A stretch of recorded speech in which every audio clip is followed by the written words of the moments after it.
everyone, it's Shane Conto, your Wasteland reviewer, and welcome to the Wasteland Retrospective here on the SPDM Crew Podcasting Network. And this is my weekly show where my guests and I each pick a film related in some shape or form.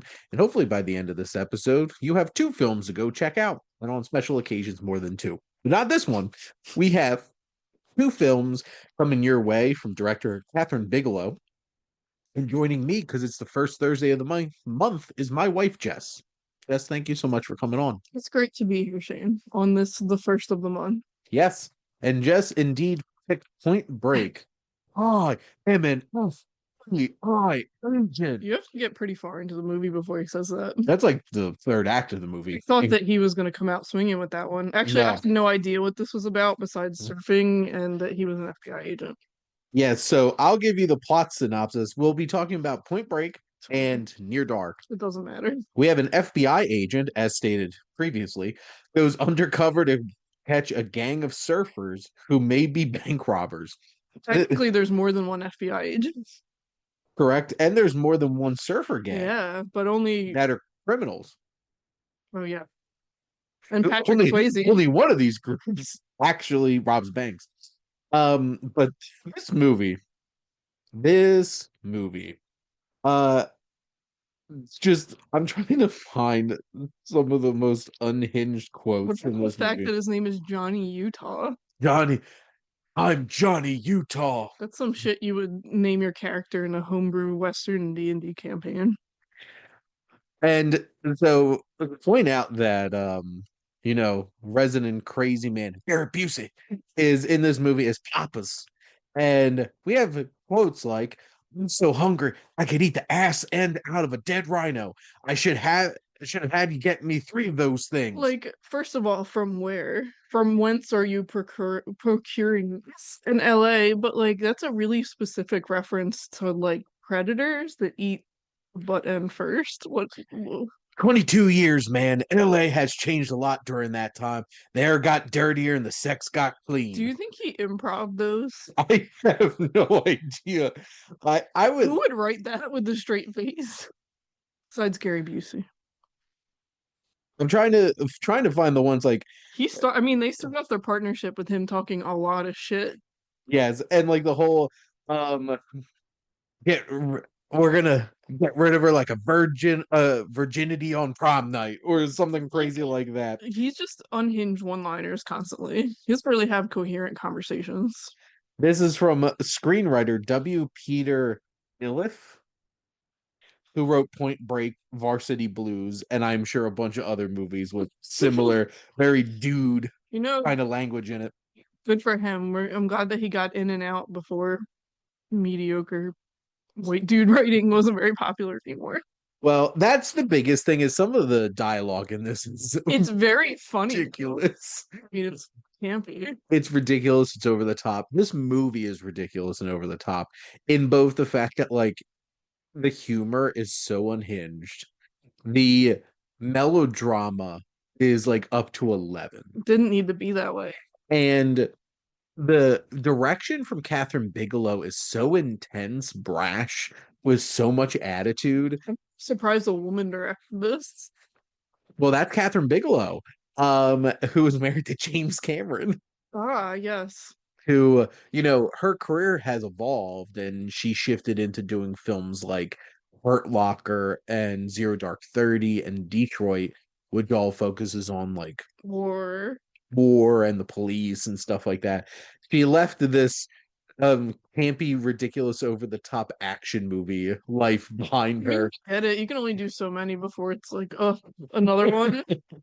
Like the vibes of this movie are so 1991. It's ridiculous. So, which it's wild that she did this in 91 and Cameron did P2 Judgment Day. Yeah. So like one of these is not like the other. Patrick Swayze's mullet.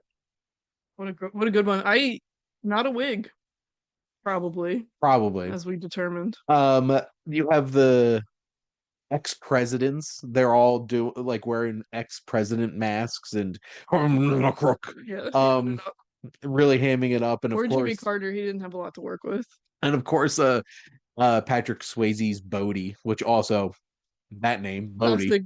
white guy with dreads. He doesn't have dreads, but like He would. I wouldn't be He, surprised. I wouldn't be surprised, but like he has taken on this like surfing is life and religion, man. Was surfing really that violent in California? Like I know they do Oh. beaches or whatever. I've read that that actually happened, but like, dang. Well, this gave me a bunch of vibes of The Surfer, the one with Oh yeah, Nick Cage and the late great Julian McMahon as this they didn't like do a lot of Andrew Tate-esque hyper masculine dude. they didn't do a lot of girl boss gatekeep in this though. Correct. They did in the Surfer. There But was a lot of gaslighting in that. I really liked Lori Petty's Tyler. Like I'm not gonna say she's like a layered character, but I like Lori Petty Yeah, in it. you can tell that she's a cool, spunky girl because her name's a boy name. And she has short hair. Oh my God. And I would like to just point out Johnny Utah like is a complete asshole. Yeah. And what he does to like get her in bed and get connected with her, Him and lying about his parents dying in him a and Gary tragic accident. Busey, they deserve each other. Which and like Gary Busey's character is as unhinged Gary Busey as you're probably expecting to get. All So teeth. Mr. Papas. And you know, you have some unhinged like John C. McGinley, Dr. Cox is the head of their He like just FBI unit. he really just yells. Yes, he does just yell. And even Tom Sizemore pops up as an undercover cop at one point and he's just yelling. Anthony Kiedis from Red Hot Chili Peppers is one of the arms dealer gang of surfers that they do like a raid at their house. That It's scene is intense. it's just quite a diverse group of skills that they have in this. I guess to be a really successful group of bank robbers, you have to have a lot of diverse skills. And then you have Bodhi, who's just cool. I Cool, guess charismatic, and a surfer, man. they should have involved Patrick Swayze's Arabians. That would have made it better for me. But the that sequence where they do the raid on that house, it's so intense and thrilling. And the chase sequence, The body count on the this is ridiculous. At what point is it not like I hate to say this, but at what point maybe no, I don't hate to say this. At what point is it not worth it to really pursue them this intensely? Like, I mean, they're they're, robbing banks, they're but gonna get them, they Jess. weren't really killing anybody until that started. Yeah, honestly, the police getting involved really escalated this situation. Price. But we don't care about that. This is 1991 and it's an action movie. No, I just with the one second of critical thinking I applied, I was like, man, like maybe you should have pulled back a little bit on this one. Well, that's exactly what like the quote unquote douchebag boss John C. McGinley's about. And it's just like the man's right. He yells all the time, but this man is right. But that's not cool for the movie. Destroyed half of LA. This is a 90s action movie. And that chase sequence is amazing. It's so visceral and exciting. And of course, the Chekhov's knee injury that comes back into play and Johnny can't get up and like Bodhi's in his Reagan mask is slowly climbing the fence and looks back at him, and he's just like, "Ah," and just shoots up in the air, which I have seen Hot Fuzz so many times, and that's like one of Nick Frost's favorite moments from this movie, and because he Also, loves cop I mean, he's movies. firing up. On top of I him, know those bullets are gonna come down. they don't come down in movies, Jen. Oh, they don't, but I'm like, but he just killed himself. And then like the multiple skydiving sequences are thrilling and really well shot and I interesting. do love a skydive. Um, and then I just at the very end, because you know, they kidnapped Tyler, which she should have just like I felt so bad for her because one, he She just didn't want to be there. Johnny deserved to get flipped out on like she did late at night during that one scene. And then the next time we see her, she's kidnapped, and then He didn't ask for any of and this. he saves her kind of I guess and they release her and she comes running to him like no like this man is not good for you and she's like kissing on him and holding him and all he can do is stare off in the distance at Bodhi. I'm like if I have seen anything so homoerotic like the relationship between Johnny Utah and Bodhi, Oh my god, I know. and it's just like Disappointed they didn't kiss. they're the ones actually in love. Tyler, you deserve better because Johnny loves Bodie Yeah, more. also like even if he did love her more, yikes. Well, and I love how this movie ends in the most surfer dude kind of way. He's like, I chased you all over the world. And Keanu Reeves has like a scruffy beard now, and he's looking like young John Wick. Yeah. And he finds him on this beach in Australia, and there's these like massive 50-foot waves, and he's just like, man, you need to let me out there and surf this one last time. And he does. He lets him. And he died surfing. He died what he loved doing, Could which you was surfing. being like one of the other FBI agents and you're just standing there, all, like 10 of your colleagues have died in pursuit of this man, and this chuckle fuck comes Well, up. and he's like, you let him get away. It's like, no, I didn't. Like, And what? What? it's just like, this movie is thrilling. It's exciting. I'd watch it again, but this movie's so dumb. This is like, It's gloriously dumb. and this movie is too idiosyncratic of this moment for them to be stupid enough to remake this, which they did. How was it, Shane? I haven't seen it, but I I have don't not heard either. good things. Yeah, why? Why? Just make another action movie. You can make a dumb action movie anytime. And they got, let's look at the cast here. They got Edgar Ramirez as Bodhi, which I guess is less offensive. That it's a, well, he Cody's he's a Venezuelan actor playing a surfer dude. So right. I brah. And then Luke Bracey, who is actually Australian, plays Johnny Utah. Ray Winstone is Papa's, What? which is interesting. Delroy Lindo's in this. Academy Award nominated actor We were just Delroy talking Lindo. about him. So no, I don't think I'm interested in watching the remake of this movie. You don't have to be. It's fine. But Jess, do you have any other thoughts on this completely unhinged, wild, totally 90s action movie? No, early 90s. Very early 90s, the year we were both born, I 1991. remember it fondly. My mom took me an infant to see it in theater. But let's see. I want to confirm this was July 12th, so this was like halfway in between You weren't our born birthdays. yet. You were a little floating around, hanging out. I was gestating. Yeah, There we go. so I'm floating around. Floating around. I was too busy dealing with being born. Now, our next film is 1987's Near Dark, which this is a neo-Western vampire action flick from Catherine Bigelow. And this is starring Adrian Pasdar, Jenny Wright, who are the ones that I had no idea who they were, Yeah, I was gonna say who that. but starring Lance Hendrickson, Bill Paxton, and Jeanette Goldstein, all hot off of just doing Aliens the year before, all with James Cameron. So then they jumped right into doing It's it. like This I cat, know a guy. I know two guys and a gal to be in your movie, to be vampires. But this film is a small town farmer's son reluctantly joins a traveling group of vampires after he is bitten by a beautiful drifter. But Jess, what were your general thoughts on Near Dark? I stood up for him too much. I was like, I think he's okay, and then he wasn't, and then he was a vampire. He's kind of whiny. I don't really care about him that much. Well, I think the biggest weakness of this movie are the two leads. Unlikable protagonist. I don't think Hasdar's performance is particularly interesting, and Caleb's not an interesting character at all. So No. like he's kind of just there. You're in this to hang out with the cool vampires that he Yeah, hangs out with. in their like RV or whatever. Yeah. It And is then sad that his family. We were way more worried about his family than anybody yes, else. and then they just disappeared for a while Yeah, before coming back into play. And then Jenny Wright, like I'm trying to think if I've seen her in anything else. She was in Young Guns 2 and Pink Floyd The Wall. sure. Um, neither of them were particularly interesting.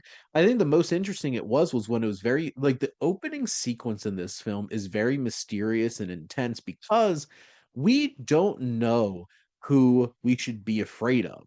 Like, Mm. is he a dangerous dude? Yeah, or like Should we worry about her? Or is she a mysterious drifter? Should we be worried about him? And plot twist, we should be worried about him because she was a vampire and bit him. And then there's that whole I entire guess she scene. deserved it.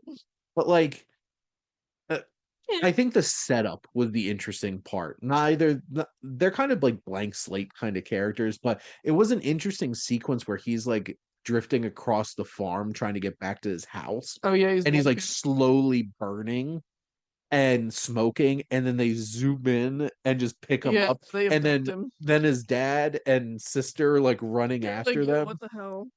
which I felt really bad. And yes, we felt so much worse for because the dad and little girl acting in this, we really cared about those characters. And every time it came back to them, really worried about their son, I'm like, wow, they're way more interesting than Yeah, the main I don't characters. think he deserved a family so nice. He's kind of a shit ass. And then but you have like the cool vampires, like Bill Paxton doing his very 80s Bill Paxton, like he's coming right off of Game Over, man, from like Aliens, and like he is like the jerk off like vampire character who's aggressive and mean and throwing barbs at each other and kind of like bullying Caleb.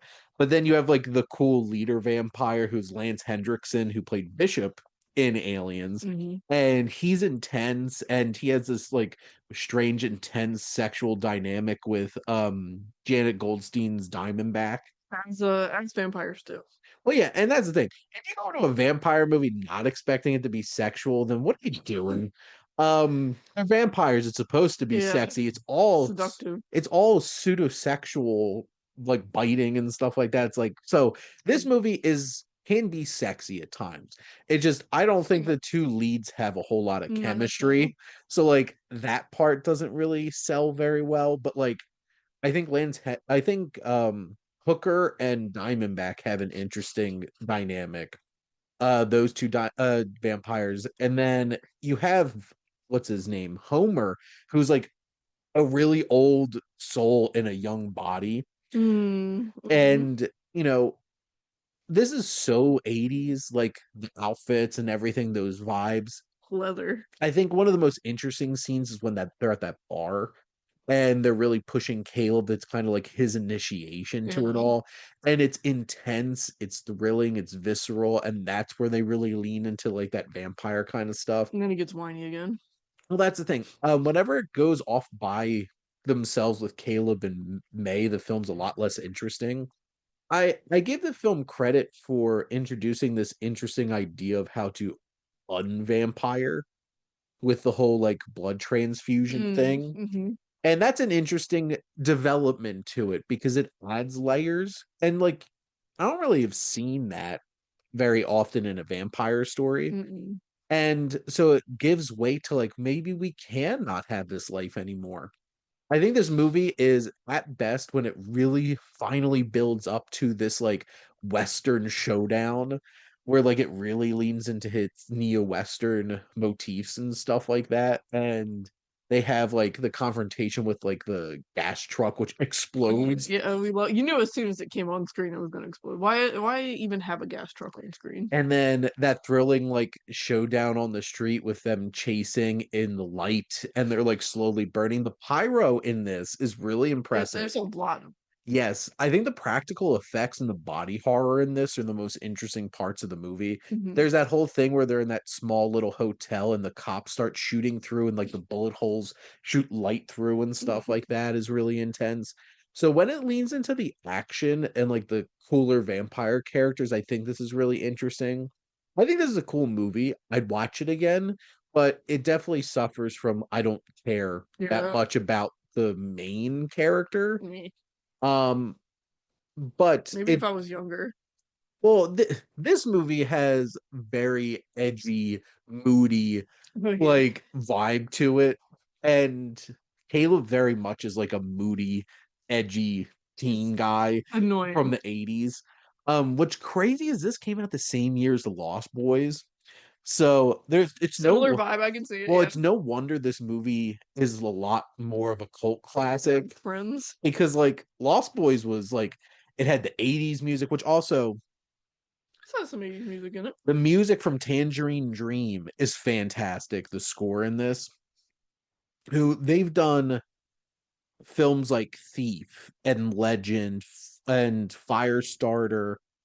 and Sorcerer. So like they've made some really interesting scores. And this is really well shot, despite the fact that, not gonna lie, we watched this on a YouTube. Somebody posted this up there, and it was slightly out of Like, it slightly was like out of frame. So like this wasn't the best way to watch this, but it's literally nowhere. mhm. So like this is on no streaming services. You have to find it on physical media. Next time we're emailing Catherine Bigelow herself. I actually have to confirm if this doesn't have an Arrow release, it 100% needs one because this film certainly fits their vibe, and I'm sure they could come up with a really cool cover for it and stuff like that. It's largely out of print. Oh, It's mostly only available internationally and some old DVDs. mm. So Arrow needs to get on that because they've made some really cool physical releases for films Do like you think this. they take suggestions?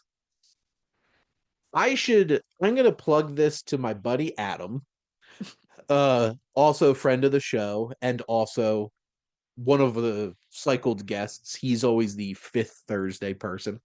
And also he's a physical media collector and podcaster, and he has actually been like, hey, they should really do this, and it's like happened. Mhm. I need to follow up with him to see if he knows anything about a near dark re-release, because like if Umbrella or Arrow release this on 4K, I'd 100% buy it.